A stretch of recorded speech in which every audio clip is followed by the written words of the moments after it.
City doesn't sleep. It screams. Not a loud scream, no. It's the low, rhythmic hum of a million broken hearts, muffled by the rain that tastes like copper and regret. Pause. You ever feel like the shadows are leaning in just a little too close? Like the silence is actually a heavy weight pressing against your chest? Good. That means you're still alive. For now, pause, listen closely. Put on your headphones, turn the lights down, because what I'm about to tell you, it isn't just a story. It's a map of the places people go when they have nowhere left to run. Long pause. The rain was hitting the windshield of my '67 Chevy like bullets hitting a tin roof. Click, thud, a steady rhythm. The kind of sound that makes you forget where you are, and more importantly, who you are. Pause. I was parked outside the Neon Grave, a diner that smelled like burnt grease and desperation. Most people come here for the coffee. I was there for the man in the back booth. Pause. He didn't have a name. Men like him don't need one. They just have debts, and I was the one who collected. Pause. I stepped out of the car, the cold air biting through my leather jacket like a stray dog. My boots hit the pavement with a heavy, hollow sound. Clack. Every step felt like a choice I couldn't take back. Pause. I pushed the door open. A bell chimed, a high, lonely sound that cut through the low drone of the jukebox. The air inside was thick, yellowed by years of cigarette smoke and broken promises. Pause. He was sitting there, corner booth, face hidden in the shadow of a low-hanging lamp. He was shaking. Not the kind of shake you get from the cold, the kind you get when you realize the monster under your bed has finally grown up and started wearing a suit. Pause. I sat down. I didn't say a word, I just watched him. I watched the way his sweat beaded on his forehead, reflecting the flickering red open sign. I don't have it, he whispered. His voice sounded like sandpaper on dry wood. Pause. I leaned in. The wood of the booth groaned under my weight. I let the silence hang there for a moment. 5 seconds, 10 seconds. I wanted him to feel the gravity of his situation. I wanted him to hear his own heart beating. Pause. You know, I said, my voice low, barely a growl. The funny thing about time is that it's the only thing you can't borrow. You spent yours. Now, you're living on mine. Pause. I reached into my pocket. Not for a gun. Not yet. I pulled out a small silver coin, a memento mori. I flipped it. Clink. It spun on the table, a blur of silver under the neon lights. Pause. Heads, I whispered. And we talk about how you're going to fix this. Tails. I let the coin spin. The sound filled the diner. The waitress stopped pouring coffee. The jukebox skipped a beat. The man's eyes were locked on that spinning piece of metal. It was his whole world, his life, condensed into a 1.5-inch circle of silver. Pause. The coin slow. D. Wobble. Wobble. Stop. I looked down. He looked down. The silence was absolute. Long pause. It looks like, I said, a slow smile spreading across my face. It's going to be a very long night. Long pause. The smell of gunpowder is the only thing that stays honest in a room full of lies. Pause. It's sharp, metallic. It sticks to the back of your throat like a bad memory you can't swallow. Pause. The first bullet I fired didn't just hit the man in the doorway. It punched through the air, shattering the neon grave sign behind him. Pink glass rained down like jagged confetti. The other one?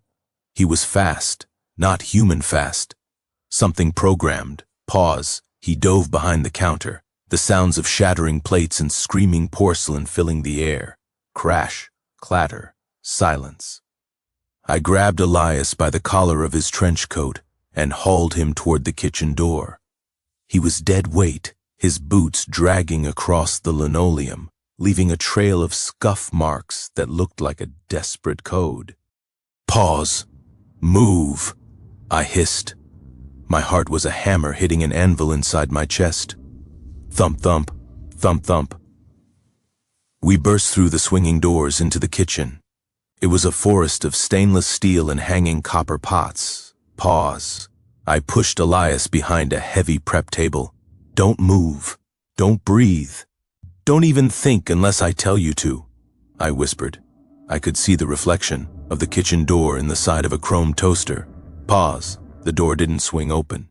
It moved slowly, an inch, 2 inches, no sound. This guy was a pro. He knew the silence was a weapon, and he was using it to sharpen the edges of my nerves. Pause. I closed my eyes for a second, tuning out the rain outside, tuning out the hum of the walk-in freezer. I listened for the one thing he couldn't hide, the weight of a footstep. Creak. There it was, just left of the dishwasher. I didn't aim. I felt the space. I pivoted and fired 2 rounds through the thin metal of the prep station. Bang. Bang. Pause. A groan. No. A human groan. More like a machine losing pressure. I stepped out from my cover, my gun leveled at the shadow near the sink. The man was slumped against the wall, clutching his side. But there was no red, no blood, just a thick black fluid leaking through his fingers, staining his shirt like ink. Long pause, I walked closer. My shadow fell over him, long and jagged. I reached out with the barrel of my gun and tipped his head up. His eyes weren't eyes. They were lenses. Dull gray glass reflecting my own hollow face back at me. "What are you?" I breathed. He didn't answer. His jaw unhinged and a sound came out, not a voice but a high-frequency whine that made my teeth ache. Pause. Then his chest began to glow, a soft, pulsing blue light emanating from beneath his skin. "Elias, get out! Now!" I grabbed the ledger and dove through the back exit just as the kitchen erupted. Not a fire explosion, a vacuum. A silent pulse of energy that turned the stainless steel into scrap metal and blew the back door off its hinges. Pause. I hit the wet pavement of the alley, the cold mud soaking into my jeans. I looked back. The diner was still there, but the kitchen was a hollowed-out shell, smoking with a frost that shouldn't exist in mid-July. Elias was gone. No body, no tracks. Just the sound of the rain hitting the empty asphalt. Pause. I leaned against the brick wall of the alley, the rough surface scratching my back. I pulled the envelope out. The blood on it wasn't blood. It was that same black ink. I opened it. Inside wasn't a list of names. It was a single photograph. A Polaroid, yellowed at the edges. Pause. It showed a house I recognized. A house I hadn't seen in 20 years. My childhood home. And standing on the porch, waving at the camera, was a man who looked exactly like me. Except for one thing. Long pause. He was holding a coin. A silver memento mori. And on the back of the photo, written in a cramped, shaky hand, were 4 words. "The past is hungry. Lo." Pause. The road to the past isn't paved with memories. It's paved with bones. Pause. And most of them belong to the people you used to be. I drove for 4 hours. The city fell away behind me, its neon lights flickering out like dying embers in a rearview mirror. The urban sprawl gave way to the skeletal remains of the countryside, black trees reaching up like drowned hands, clawing at a sky that refused to give them light. Pause. The '67 Chevy was vibrating, a low hum that felt like it was trying to shake my soul loose from my skin. I reached the gate at 4 a.m. The air out here didn't taste like copper. It tasted like damp earth and rot. Pause. My childhood home sat at the end of a long gravel driveway that crunched under my tires like breaking teeth. Crunch, crunch, crunch. The sound of a man returning to a crime scene he didn't know he'd committed. Pause. The house was a Victorian corpse. 3 stories of peeling white paint and windows that looked like hollow eye sockets. It shouldn't have been standing. A fire had gutted it 2 decades ago. I remembered the flames. Pause. I remembered the way the heat felt like a physical weight, pushing me out of the front door while my father stayed inside. But here it was, whole, intact, waiting. I stepped out of the car. The silence was so loud it made my ears ring. No crickets, no wind, Pause, just the sound of my own breath, ragged and white in the freezing air. I pulled the Polaroid out of my pocket. The man on the porch. Me, but not me. I walked toward the steps. Every board groaned, a deep wooden ache that echoed through the empty valley. Pause, I reached the front door. The wood was cold, damp to the touch. I didn't knock. You don't knock on a door that's been waiting 20 years for you to open it. I pushed. It swung inward with a slow, agonizing screech. Long pause, the inside smelled like my mother's perfume and ozone. A strange, impossible mix. I clicked on my flashlight. The beam cut through the dar. Kness, illuminating dust motes that hung suspended in the air, unmoving. They weren't floating. They were frozen. Pause. I walked into the foyer. The grandfather clock in the corner was ticking. Tick, tock, tick, tock. But the hands weren't moving. The sound was coming from inside the wood itself. I followed the sound of the ticking into the kitchen. Pause, on the table sat a single plate of food, steaming hot. The scent of roasted chicken filled the air, thick and nauseatingly sweet. Beside the plate was a silver coin, the twin to the one in my pocket. I didn't touch the food. I walked to the stairs. Pause, my feet felt heavy, as if the floorboards were trying to pull me down, to make me part of the foundation. I climbed. 1 step. Pause, 2 steps. Pause, at the top of the landing, a door stood ajar. My father's study. I pushed it open. Pause, the room was filled with static. Not sound, but physical static. Gray, flickering light that danced across the walls like a broken telev. Ijan's screen. And in the center of the room, sitting in a leather chair, was the man from the photo. Pause. He didn't turn around. He was looking out the window at the darkness. "You're late," he said. His voice was my voice, exactly, to the vibration, to the cadence. "Who are you?" I leveled my gun at the back of his head. Pause. My hand wasn't shaking. It was numb. "I'm the version of you that stayed in the fire," he whispered. "The version that didn't run. The version that realized the ink isn't just in the men outside. It's in the bloodline." Pause. He slowly turned the chair around. His face was a mirror, but where his eyes should have been, there were 2 spinning silver coins.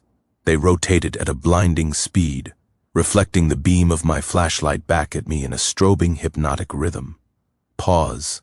"The vault isn't a building, kid," he said, and his jaw didn't move when he spoke. The sound came from the walls. "The vault is a memory, and you just walked right into the deep. Street floor." Pause. Suddenly, the floor beneath me began to soften. The wood turned into that black viscous ink. I tried to move, but my boots were submerged. I fired a shot, bang, but the bullet didn't hit him. Pause. It slowed down in midair, caught in the static, falling to the floor like a dead insect. The man stood up. He reached out a hand. His skin was turning gray, peeling back to reveal a framework of glass and wire. "Don't worry," he said, his voice now a chorus of 1,000 whispers. "We've been keeping your seat warm." Long pause. The black ink rose to my waist. It was cold. So cold it felt like burning. I reached for the envelope in my jacket, but my fingers wouldn't obey. The last thing I saw before the darkness swallowed my head was the grandfather clock. The hands finally moved. They began to spin backward, faster, faster, until they were just a blur. Long pause. I didn't die. I just shifted. Pause. I opened my eyes in a white room. No doors, no windows. Just a single chair and a telephone. And it was ringing. Bring, bring. An old rotary sound, primal, mechanical. I walked toward the chair. Every step felt like I was moving through waist-deep water. Pause. Time didn't work here. I felt like I had been walking for 3 minutes and 3 centuries at the same time. I reached the desk, a simple wooden thing that looked out of place in this void. I picked up the receiver. Pause. I didn't say hello. I waited. "Do you remember the smell of the smoke?" A woman's voice, soft, like silk being dragged over a razor blade. My heart skipped. I knew that voice. Pause. It was a voice I had buried under 20 years of whiskey and bad decisions. "Mom?" I whispered. "The fire was a mercy, Jack," she said. The line crackled with a static that sounded like burning wood. "Pause, but you didn't let it finish. You carried a spark out with you, and now the collectors are here to take it back." "Where am I?" I barked. I gripped the receiver so hard I heard the plastic groan. "What is this place? What did Elias give me?" "Pause. You're in the archive," she replied. "Every secret this city ever bled is stored here. But the secrets aren't written on paper. They're written in people. You didn't find the ledger, Jack. You are the ledger. The envelope, the photo. They were just keys to unlock what's already inside your bones." Long pause. I looked at my hand. The skin was pale, almost translucent. And then I saw it. Beneath the surface, my veins weren't blue. They were black. A dark, ink-like substance was pumping through me, rhythmic and steady. The same fluid that leaked from the men in the diner. Pause. The realization hit me like a physical punch. I wasn't the collector. I was the collection. "Who did this to me?" I asked, my voice trembling. "The same people who pay your bills," the voice said, growing colder now. Pause. "The same people who made sure you survived the fire. You've been working for the vault your whole life, Jack. Every debt you collected, every man you broke, you were just harvesting parts for the machine. And now, the machine is hungry for its heart." Pause. The walls of the white room began to ripple, like a stone thrown into a still pond. The white started to peel away in giant scorched flakes, revealing something dark and metallic underneath. Huge vertical filing cabinets that stretched up into an infinite ceiling. Millions of them. Pause. The drawers began to open, creak. Thousands of them all at once. Inside weren't files. Inside were people, standing upright, sleeping. Their eyes were sewn shut with silver wire. They were all connected by a web of black tubes, pumping that dark ink in a massive synchronized circuit. Pause. A human supercomputer fueled by misery and secrets. "This is the vault," the voice whispered. "And your chair is waiting, Jack." I dropped the phone. It dangled from the cord, swinging back and forth. Clack, clack. Pause. I heard footsteps. Not from behind. Me. But from inside the walls. The Inkmen were coming. They didn't need doors. They were part of the architecture. They began to step out of the shadows of the filing cabinets, dozens of them, their lens eyes fixed on me. Pause. I looked at the coin in my hand. I looked at the black ink under my skin. "If I'm the ledger," I growled, my voice echoing through the massive archive, "then I'm the one who decides when the book is closed." Pause. I didn't run. I sat down in the chair. I picked up the phone. "Heads," I whispered into the receiver. I flipped the coin. It didn't spin in the air. It stayed suspended, rotating in the center of the room, casting a blinding silver light that began to tear the white room apart. Long pause. If they wanted my secrets, they were going to have to take them from the wreckage. Long pause. Pain is just data leaving the body. Pause. But in this place, the data doesn't leave. It just gets rerouted, recycled, rewritten. The white room didn't explode. It dissolved. It was like being inside a photograph that was being dipped in acid. Pause. The edges curled, the colors bled, and the reality I thought I knew simply stopped existing. I was falling. Not through the air, but through layers of history. I saw glimpses of the city's sins. Pause. A judge taking a bribe in a rain-slicked alley in 1954. A mother abandoning her child in the back of a bus in '82. A CEO signing a death warrant with a gold-plated pen. Every dark moment was a frame of film, and I was falling through the reel. Thump. I hit the floor. Pause, but the floor was soft. It felt like walking on a giant sleeping tongue. I stood up, the black ink in my veins throbbing in time with a sound I could hear coming from the darkness ahead. Lub-dub, lub-dub, lub-dub. It was a heart, but it was the size of a cathedral. Pause. I was in the core of the vault. The filing cabinets were gone.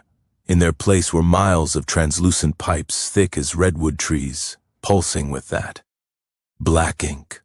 They all converged toward the center, where a massive organic structure hung from the ceiling. Pause. It looked like a brain made of copper and muscle. Jack. The voice didn't come from a phone this time. It came from everywhere. It was the sound of the wind through the pipes. It was the sound of the ink flowing. Pause. It was the sound of my own thoughts being played back to me. Standing beneath the brain was Elias. But it wasn't the Elias from the diner. This version was young, strong. Pause. His eyes weren't glass. They were full of a terrifying, radiant intelligence. He was wearing a lab coat that was stained with the same black fluid that was now dripping from my own fingertips. You weren't supposed to see the basement, Jack, Elias said. Pause. You were supposed to be the perfect courier. A man with a tragic past and a fast draw. The perfect shell to carry the black ledger through the streets without anyone suspecting the truth. Pause. The truth? I spat. I tried to ball my hand into a fist, but my fingers felt like they were melting. The truth is, you're turning people into batteries, Elias. You're turning the city into a goddamn farm. Pause. Elias laughed. It was a hollow, echoing sound. A farm? No. We're turning the city into an immortal memory. Think about it, Jack. Humanity is messy. They forget. They lie. They die and take their wisdom with them. Pause. But here, in the vault, every experience is preserved. Every sensation is recorded. We are building the first perfect history of the human race. By killing them? I stepped forward, my boots sinking into the fleshy floor. Squelch, squelch, pause. By refining them, he corrected. And you, Jack, you are the masterpiece. You survived the fire because we needed a vessel that knew the taste of loss. The ink in your veins? That's not poison. Pause. That's the collective consciousness of 1,000 years. You don't just carry the ledger. You are the memory of this city. He reached out and touched one of the pipes. The blue light flared up, illuminating the brain above us. Pause. Inside the translucent tissue, I could see faces. Thousands of faces shifting and turning. And then I saw her, my mother. Her face was pressed against the glass-like membrane, her eyes wide, her mouth open in a silent scream. Pause. The rage hit me then. It wasn't the cold, calculated rage of a debt collector. It was the fire from 20 years ago, finally finding its fuel. The black ink in my arms began to boil. Pause. My skin started to crack, and instead of blood, a blinding blue light began to leak out. I'm not your masterpiece, I growled. My voice was no longer human. It was a roar of 1,000,000 voices, all screaming for a way out. Pause. I didn't have a gun. I didn't need one. I plunged my hands into the fleshy floor, reaching for the cables that fed the central heart. Jack, stop! Elias screamed, his face finally showing fear. Pause. If you break the circuit, you'll erase yourself. Everything you are is in this system. I looked at my mother's face in the tank. She wasn't looking at me with fear. She was looking at me with a plea. Good, I whispered. I was tired of being me anyway. Pause. I gripped the main artery and pulled. The sound that followed wasn't a bang. It was the sound of 1,000,000,000 secrets all being whispered at once, followed by a silence so absolute it felt like the world had stopped breathing. Pause. The blue light turned white. The white turned into a void. And then, the feeling of falling started all over again. Long pause. Waking up isn't the hard part. It's remembering why you wanted to close your eyes in the first place. Pause. It's the weight of the air hitting your lungs, realizing that the nightmare didn't end. It just upgraded. I didn't wake up in a hospital. I didn't wake up in a grave. Pause. I woke up in a rain-slicked gutter in an alleyway I didn't recognize, but every brick felt like an old friend.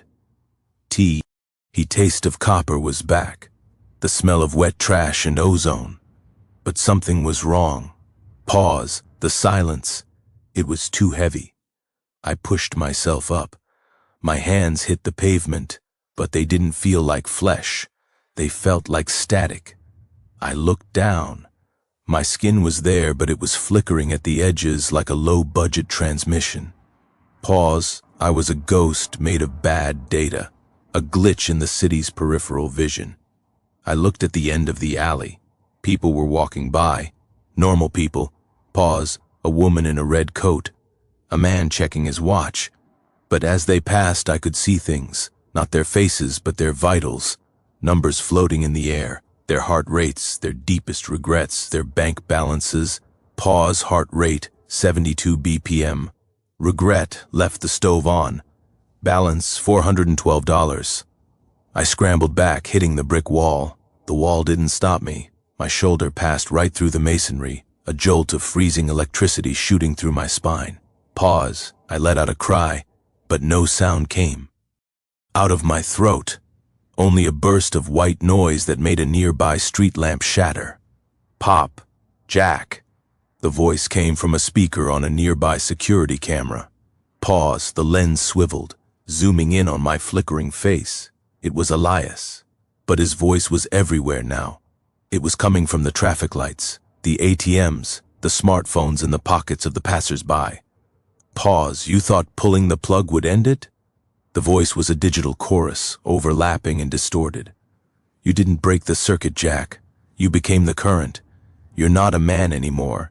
You're the ledger's first mobile interface. You're the god of the grid, and you're hungry.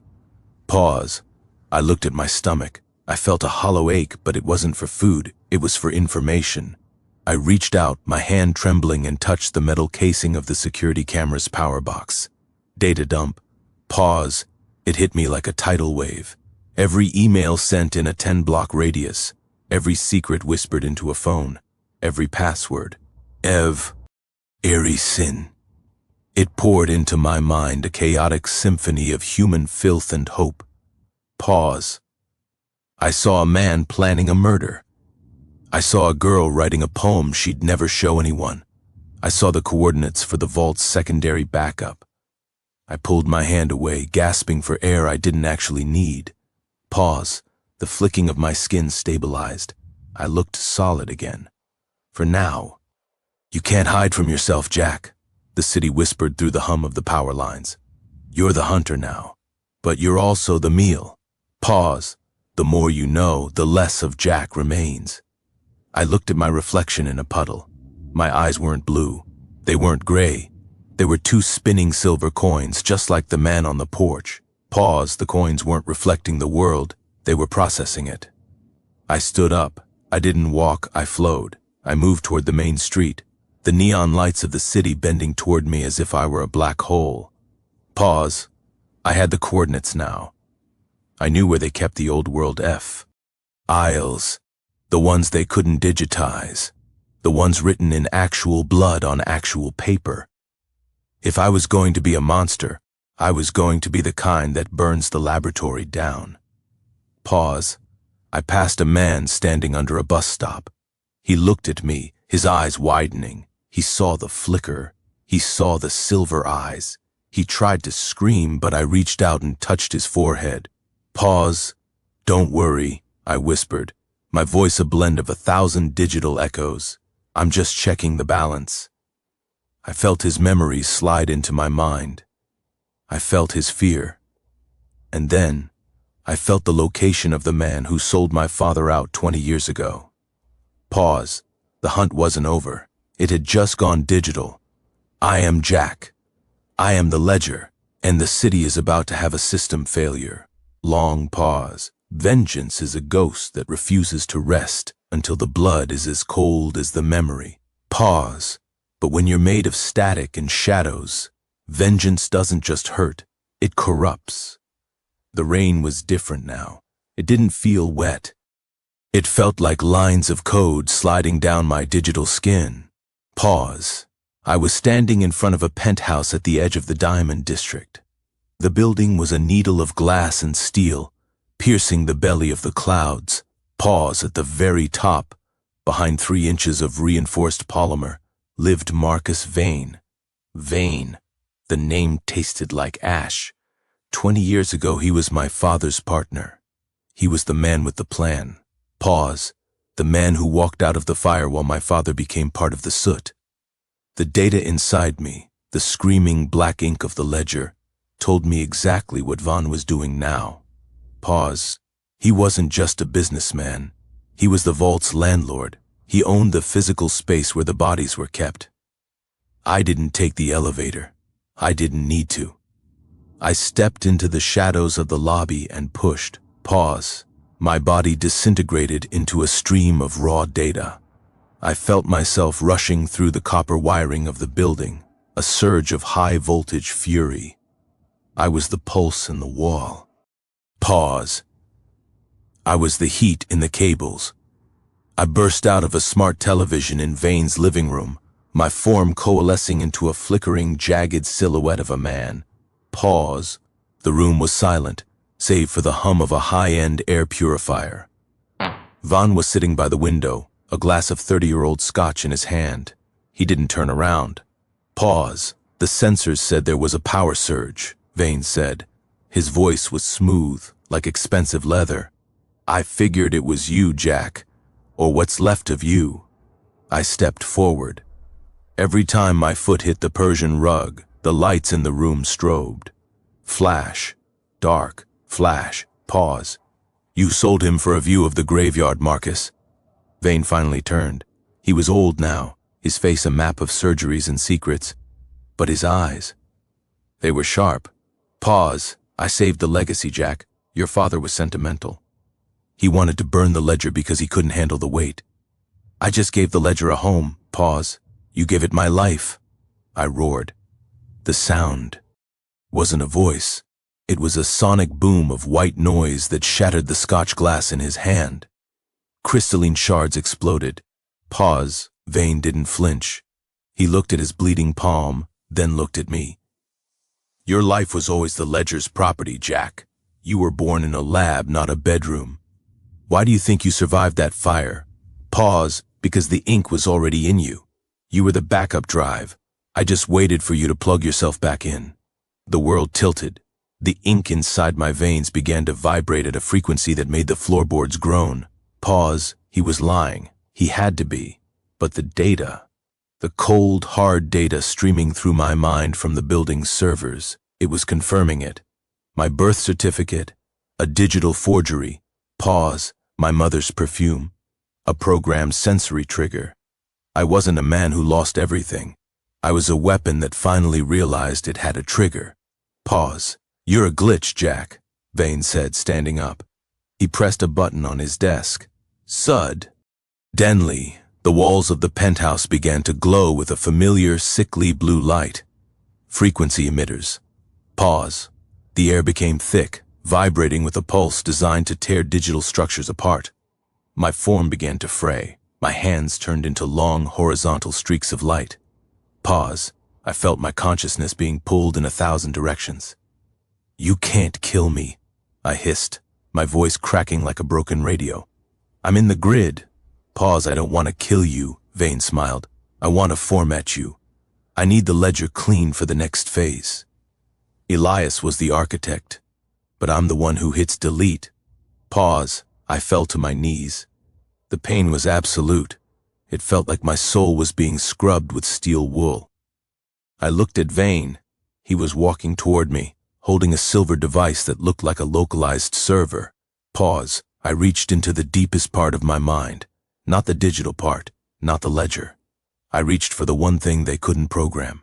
The rage. Pause. The human me. SSY. Irrational heat of a son who wanted to see his father's killer burn. I didn't fight the frequency. I absorbed it. I let the blue light pour into me until my eyes, those silver coins, began to melt. Pause. I turned myself into a lightning rod. If I'm a glitch, I whispered, the air around me beginning to ignite, then let's see what happens when the whole system crashes. Pause. I didn't attack Vane. I attacked the building. I sent a 50,000-volt surge through the penthouse's floor straight into the main server room of the Vanek Corporation. Pause. The explosion wasn't fire.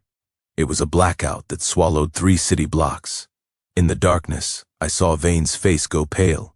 He realized too late. I wasn't the data anymore. I was the virus.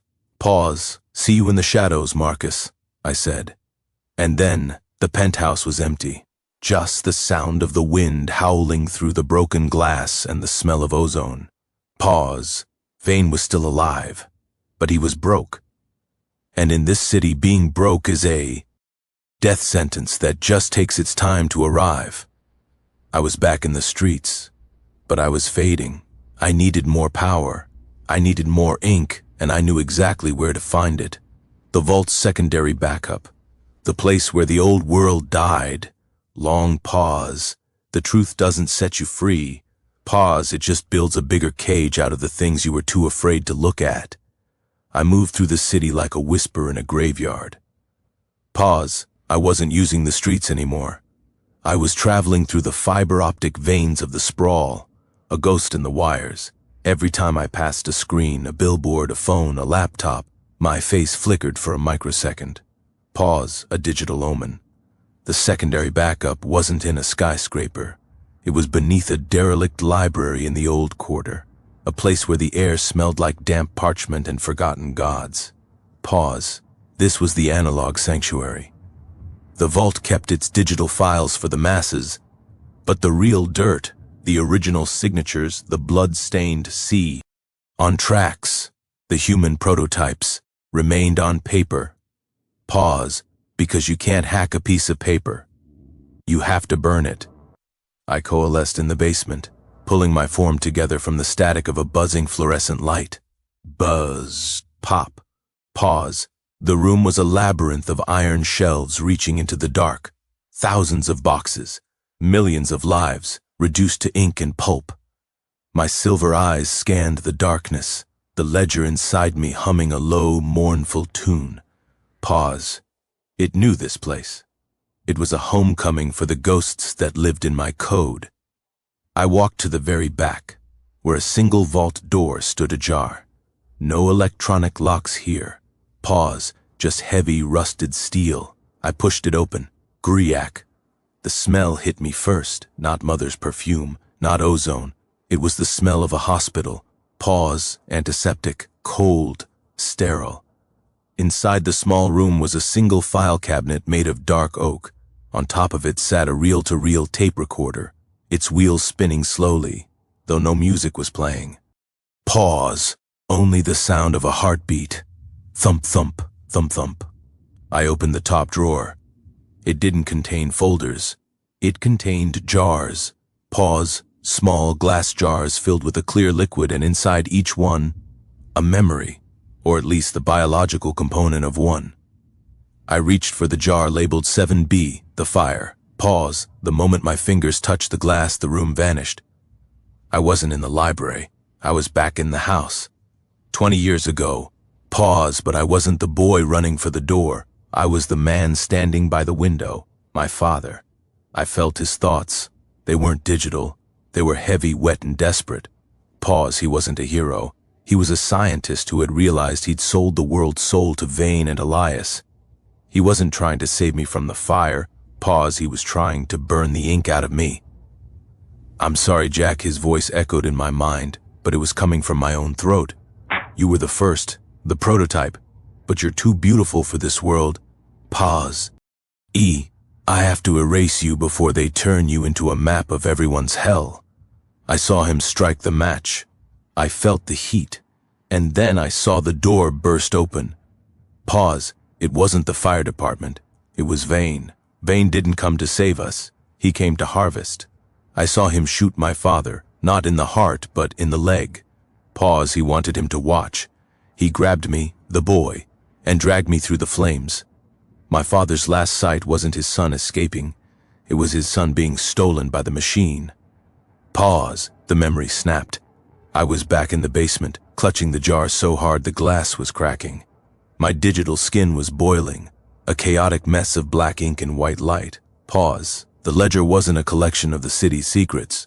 It was a collection of my stolen potentials. Every person I had collected as a hitman, every debt I had settled. Those weren't strangers. Pause. I looked at the jars on the shelf. 7C, 7D, 7E. I opened another one. I saw the face of the man I killed. In a parking garage 3 years ago. Pause. In the memory. He wasn't a gambler who owed money. He was a musician. He was a version of me that had been allowed to grow up without the ink. Pause. The vault hadn't just made me a weapon. It had splintered my soul into 1,000 different lives, and then sent the main version of me to hunt down and reclaim the others. Pause. I was a cannibal of my own existence. Do you see it now, Jack? Elias was standing in the doorway of the vault. He wasn't a digital projection. Pause. He was there, in the flesh, looking tired and old. He held a small remote in his hand. "You're not a ghost, and you're not a god," Elias whispered. Pause. "You're a circle, a perfect, self-consuming circle. We didn't need to hunt you. We just needed you to remember who you were so you'd finally finish the job." Pause. He pointed to the final jar on the shelf. It was empty. It was labeled Jack, the conclusion. "The ledger isn't complete until the last piece of—" "The soul returns to the jar," Elias said. Pause. "One more collection, Jack. The hardest one." I looked at the empty jar. I looked at my flickering, static-filled hands. The rage was gone, replaced by a cold, hollow vacuum. Pause. "If I go in there," I said, my voice sounding like 1,000 dying radios, "what happens to the city?" "The city sleeps," Elias replied. "The secrets stay buried." Pause. "The machine runs on perfect, silent data. No more glitches, no more pain, just order." I reached for the jar. My hand hovered over the glass. Pause. I could feel the pull. The siren song of finally not being Jack anymore. Of finally not feeling the weight of the ink. But then I remembered the sound of the rain. Pause. The real rain. The kind that tastes like copper and regret. I looked at Elias. "You forgot one thing, architect," I growled. "What's that?" "I'm a glitch, and a glitch doesn't follow the code." Pause. I didn't step into the jar. I smashed it. I smashed every jar on. The shelf. A tidal wave of memories, thousands of lives, thousands of Jacks, erupted into the room.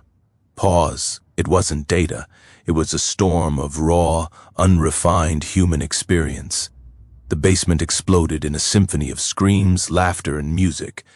Elias was thrown back by the sheer force of the soul surge. "Pause, you've ruined it," he shrieked. "It'll infect everyone. The whole city will remember everything." "Good," I said, my form beginning to expand, becoming part of the storm. "Let them wake up." Pause. The basement began to collapse. But I wasn't running. I was the collapse. Long pause. "The truth is a contagion." Pause. "Once it's out, you can't bleach it, you can't delete it, and you damn sure can't ignore it." The library basement didn't just collapse, it exhaled. Pause. A shockwave of raw, uncompressed human consciousness ripped out of the old quarter like a solar flare. It wasn't light. It was a pulse of feeling. I wasn't a man anymore. I was the epicenter. Pause. As the memor. Eyes of 1,000 Jacks and 10,000 city secrets flooded the grid. I felt the city scream.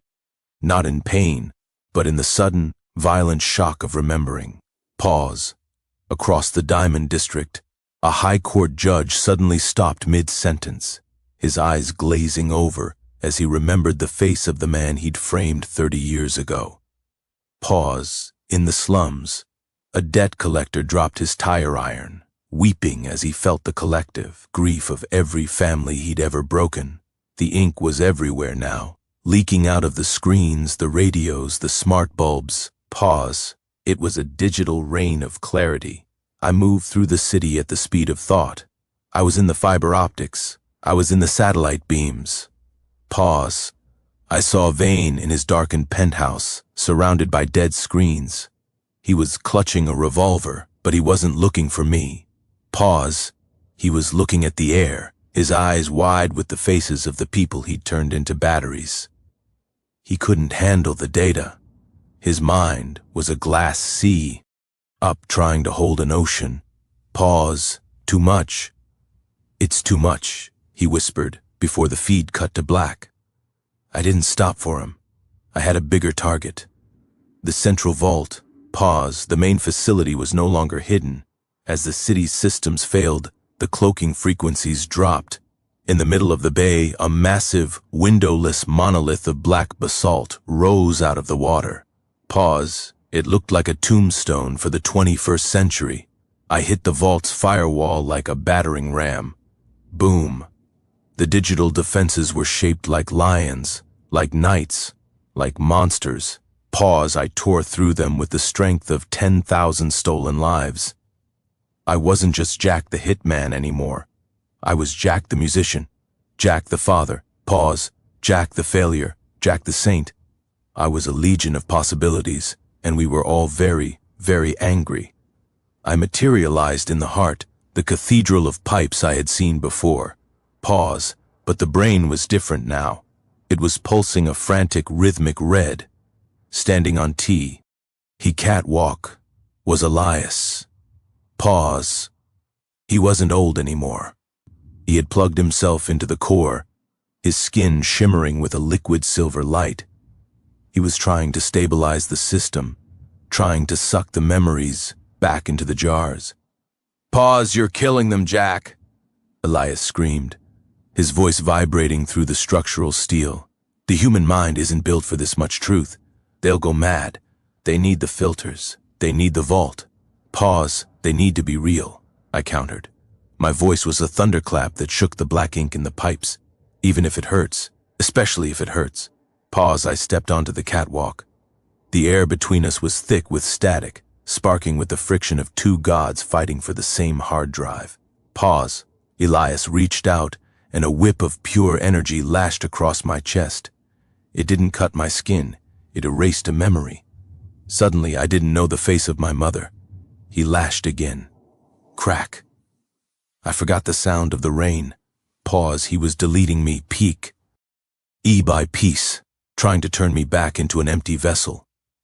You're nothing but a ghost in my machine, Elias roared, his form expanding, his eyes becoming two massive burning suns of data.